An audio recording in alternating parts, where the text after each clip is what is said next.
Tenkanen, terve. Sitä se johtuu, kun omaakkaan jännänsä sarveen niin kovaksi, kun sä pidit siskon kanssa. Jumalauta, joka tässä tulee vanhaksi, kun mennessä Jorma päämitä kesken ajo.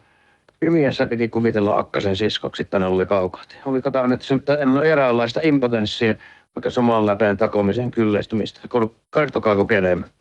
On ollut tähän asti aivan sama, onko jo 10 vai 20 tullut tänään tottelee. Alkaessa on aina mopeitikin ollut hyvin. Vai johtuuko yleisestä taloustilanteesta, kun meikäläinen elää bisnesmiehenä ajan hermolla.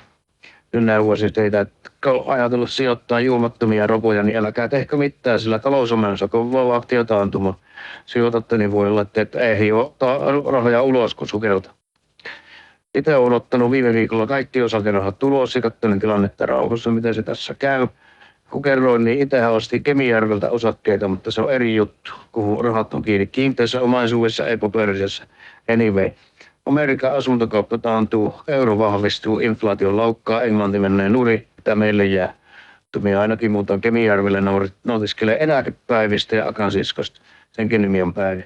Onpahan ainakin varoittanut teitä, että ottakaa neuvostonne vaari, varantukkaa lammaa. Ei kannata tallettaa muuhun kuin spermapankkiin, siltä saa tällä hetkellä parhaan koron on kaupallista.